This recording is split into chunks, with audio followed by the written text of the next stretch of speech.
'Tis I. Hey everyone, glad to see you back, glad to see you looking fresh, and today I wanted to talk about a game I have loved my entire life, that being Roller Coaster Tycoon. This is a game I have gotten back into recently. I know, in a year this stacked, I'm going back to playing a game from the year 2000. But I am, and all of a sudden one day I was sitting there and I was like, I'm gonna play something on my computer, and I was like, what do I want to play? And I was looking through my Steam, I was looking through new games. I was like, you know what, I haven't played Roller Coaster Tycoon in a couple years, and I hopped back in and pretty much been playing it every night. I pretty much popped on, played an entire park scenario through the last week every night. And it's been fun. It's been fun going back and playing this game. Obviously, I was born before this game came out, but I don't remember the time before I knew what this game was. Both my babysitter and my cousin owned a copy of this game, so I don't know where we saw it first, me and my sister, but we saw it, and before I knew it, we owned a copy, and on and off throughout the years, we've been playing it ever since.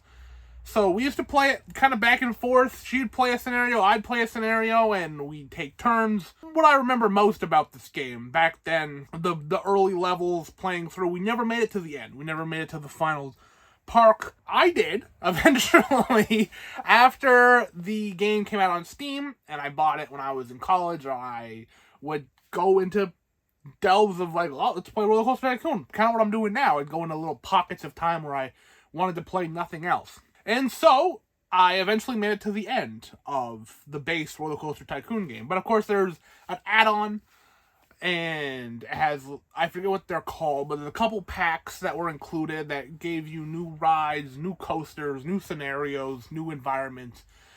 And I remember beating the base game, finally, after all those years. I beat it in 2020, pandemic me had nothing else better to do. Play Roller Coaster Tycoon. So I delve in, playing some of this new stuff, and it has stuff I've never seen before. Putt-putt golf. Heck yeah. I don't know what that is in consideration of this game. Obviously, I know what mini golf is, but in terms of just this game, that was a completely foreign concept to me. But I eventually learned to adapt and adjust to having mini golf and the circus and other stuff like that I had never seen before. And it was fun, and I've been playing the newer scenarios since, the DLC, I guess, the add-ons, whatever they called them back then. I don't think we can talk about Roller Coaster Tycoon, though, without talking about the how do I even say this? The destruction. Obviously, everyone knows crashing roller coasters, people are gonna go down. People are gonna make it through that.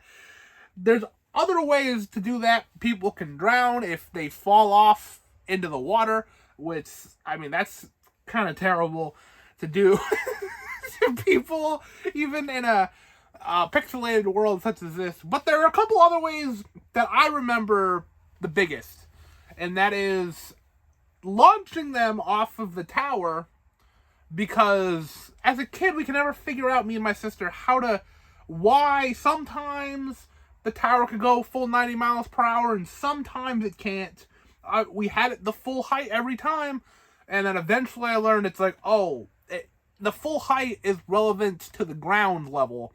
So if the ground is low enough, then you can make the tower go high enough.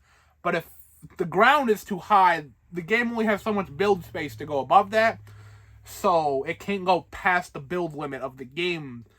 So I a lot of times, would just set it to 90 miles per hour and rocket people straight off the top of this thing.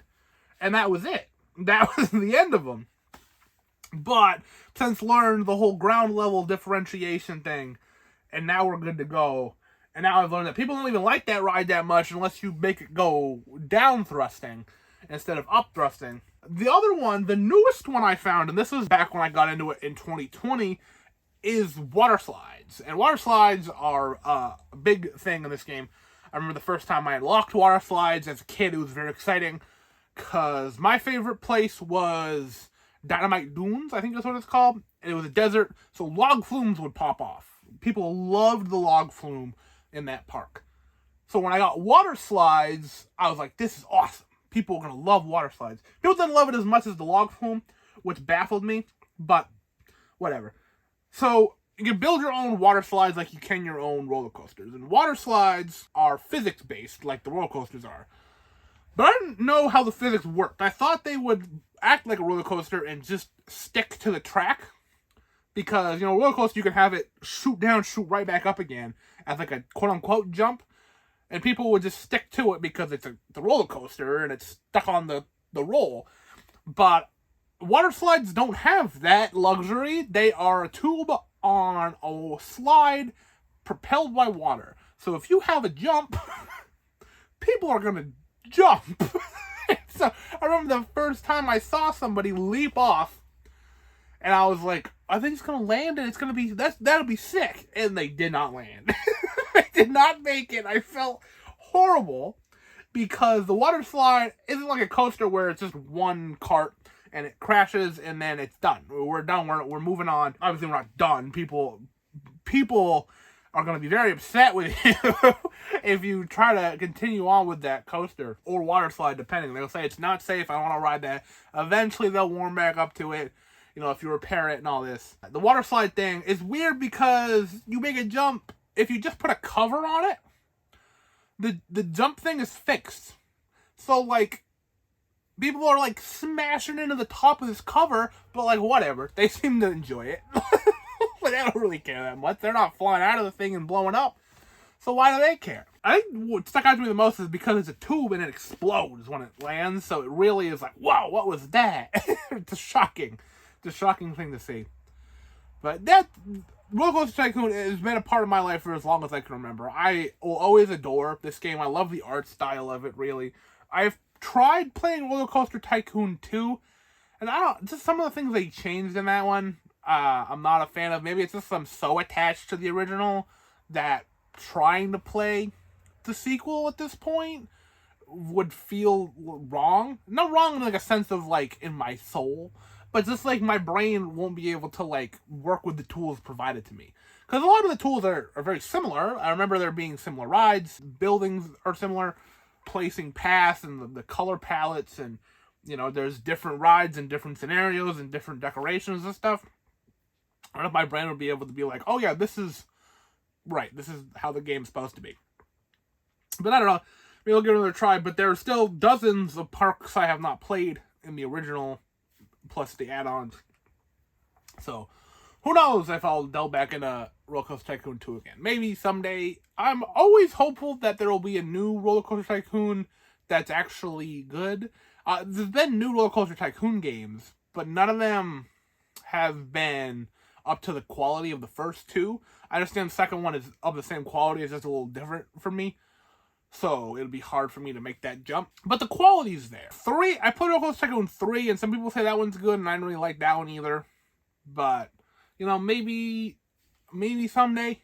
I know Planet Coaster exists, and I've played that, and it's just, that game feels like I need to be an actual engineer to understand what the heck's going on with building roller coasters and stuff. That's very in-depth, that game. It is crazy in-depth how much that game can go. And building coasters was never my favorite thing in the original game either. I like building parks and having a couple coasters and stuff. But specifically building my own roller coasters, I don't know, it always felt like the game punished me for going too extreme with the coasters, because people would be like, whoa, that's too much for me. And then they never ride the thing, and I'm like, well, I put all this work into this roller coaster and no one's riding it. It's kind of lame. But, you know, that's just, I have to draw a line somewhere. You know, it's an old game. I still love it. So I still want to play it now instead of making this video. And perhaps when I'm done, I will be playing it after. Like I said, it's crazy in a year that's so stacked. I'm going back and playing a game that I loved way back when. But maybe that's what I needed. Maybe I need a little bit of a refresher. Something old and familiar and fun. So that is Roller Coaster Tycoon. Have you played the original? Have you played the sequel? Have you played the third one? Have you played one of the many that have come since? Let me know. If you played Zoo Tycoon, it's not maybe the same studio, but it's in the same vein of games. And I really like that one as well. And I wish that was on Steam, but that's a conversation for another day. Thank you so very much for watching, and as always, like this if you like this, subscribe if you haven't already, and I will see you at some point.